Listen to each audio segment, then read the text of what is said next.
Hello, hello, hello, hello, hello, hello.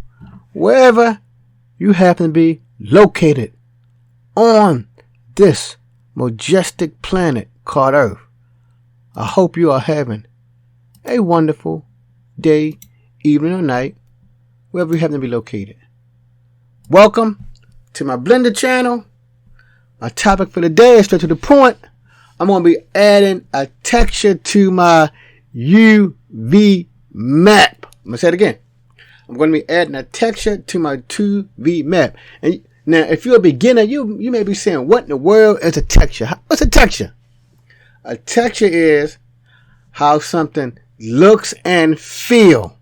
When I look at a piece of wood, it looks rough. It looks hard. I touch it, it's hard.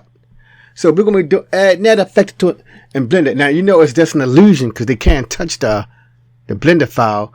We're just going to give it an illusion of having some depth, some dimension to it. All right, so let's start. First, I'm going to get rid of Harold the Cube. Goodbye, Harold. I'm just going to add a simple plane in because it's just a simple demonstration. Add a plane. I want to scale it up a little bit. That's good.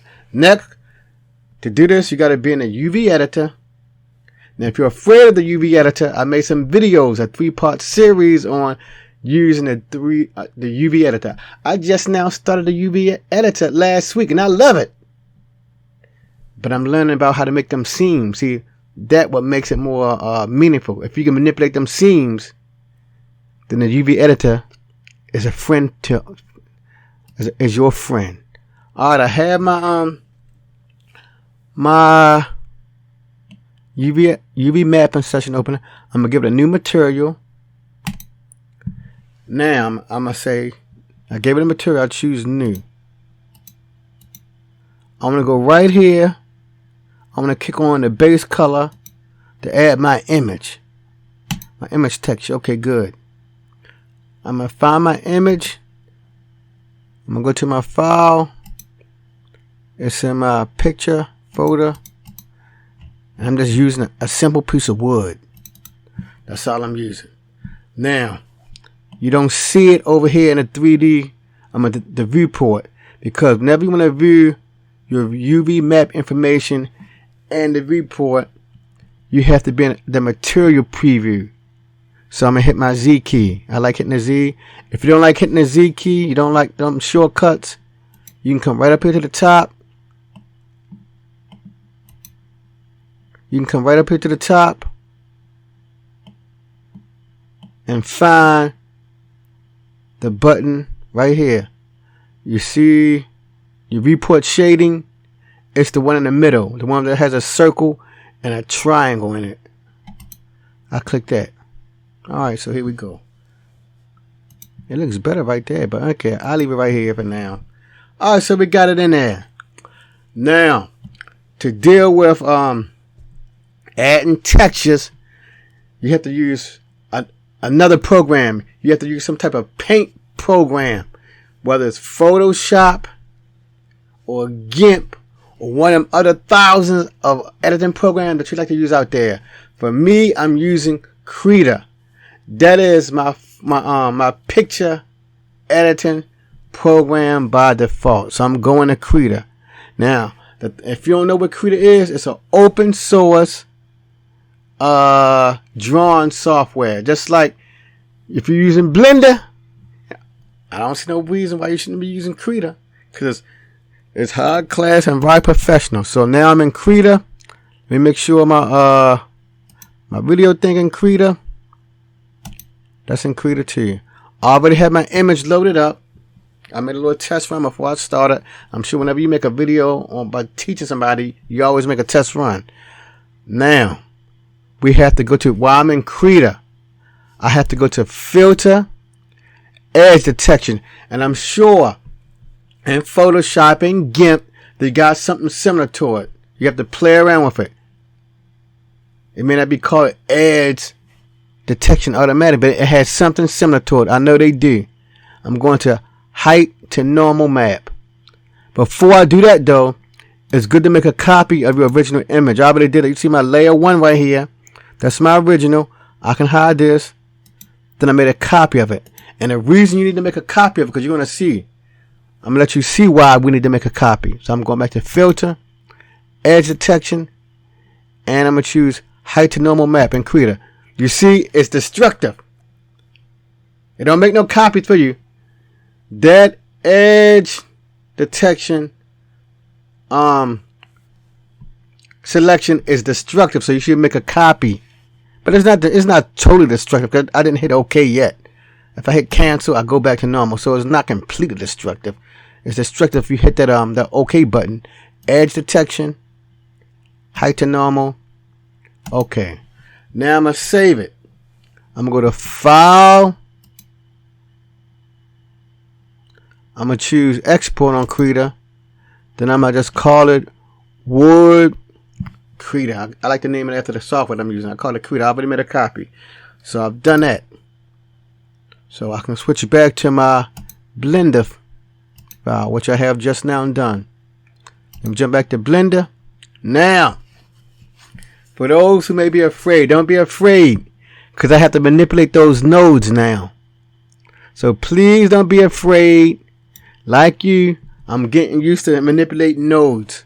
I have to come up here and choose Shader Editor. I'm going to hit N to give it as that window.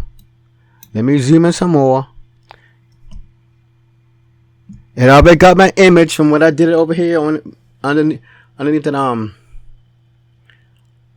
the selection manual underneath the outlier. I already chose here's my wood image, but now I have to do some other stuff to it too. I'm gonna make a duplicate of this, but you don't have to. You just can go to Add Texture, and you just choose Image Texture, and we have a new copy right here. But we can't use that because we already got an image, so it just be showing another image again. We have to do some more work to it. We have to use a normal mode. Go to Nodes. Add. I have to use Vector. Use a Vector node and choose Normal Map. And this why we cannot use our image, because you see right here with my mouse at, it already has a base color connector. And this next one is subsurface color. We don't want to do that. We want to affect the normal. Where my mouse at? Let me zoom in a little bit more so you can see the normal. Right here at the bottom where my mouse is at, you see the normal tag. So that's why I needed to add that normal map. We bring it up. Color goes to color. Then I gotta take my normal map and feed it right into normal. And keep an eye on the right and let's see what happened to that little panel in my report. Alright, it's switching the color. My computer's not super fast. I guess it's gonna take a couple moments. Yeah, it's froze, so it's not fast. I have an old i7. Okay, there, it changed. But it changed to a darker color. I wasn't expecting nothing like this. Let me go to my right here. Oh, maybe because I was doing too. Yeah, see, I was doing too much work to it. Let me see if I put the 0. I should have left it to a default settings inside of Krita. That looks blue. I don't want that bluish color. If I put it back to the high color, I'm gonna stop this video and go right back to Krita. I got it to normal. Oops, I got it. Do I have it? No, I have it in the wrong one. Let's see what happened now. Let me choose my strength. Alright, I'm waiting on my slow computer. Okay, there we go. There we go. Now I'm gonna hit M to make it M. That's how it look now. I'm gonna hit M again, and it got a little texture to it. Do it? It don't look much different. So I'm gonna increase the strength of this. So so you increase the strength. Now it looks something more realistic. I'm gonna hit M again. It looks faded, washed out. I hit M, And that made some sense. That's what I like about it. See, you can control the strength. And I think the default strength is 1. I can make it bigger than 1. It's getting darker. But it gave it more texture, more life. More life to it. Look at the backside. That looks real. Like I can touch it. Let me go ahead to my normal map again. And if you hit M in the node editor, it basically mutes it, like hiding. See, look at that. So that looks darker too, don't it? In the normal mode. So that's it for my little video on previewing using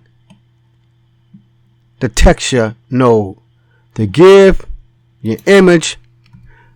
Look at it. That looks white right there. To give your image a little bit more life. Okay, now see that? I put it back in mute mode. That's how it would look normally if I would have used that in the UV mapping. It would look to that fade out. It still look nice, but if you can make it look like this, why not? So that's the benefit of adding a texture to your UV map. It gives it more, basically, personality. It gives it a little bit more oomph to it. It makes it look a little bit more real. If you enjoyed this video on adding a texture to your UV map, be grateful. If you wish, you can give it a thumbs up or a thumbs down. It don't matter to me. If you got any comments to add to my knowledge of Blender or others about using these nodes and adding texture to your UV map, leave a comment. If you would like to subscribe for future content I put it on the internet for my education and for yours about our beloved Blender, please subscribe. Until the next time, Blender family, be like me. I don't stop. I keep pushing forward. I don't give up. Keep pushing forward with the Blender and you will become better. Peace.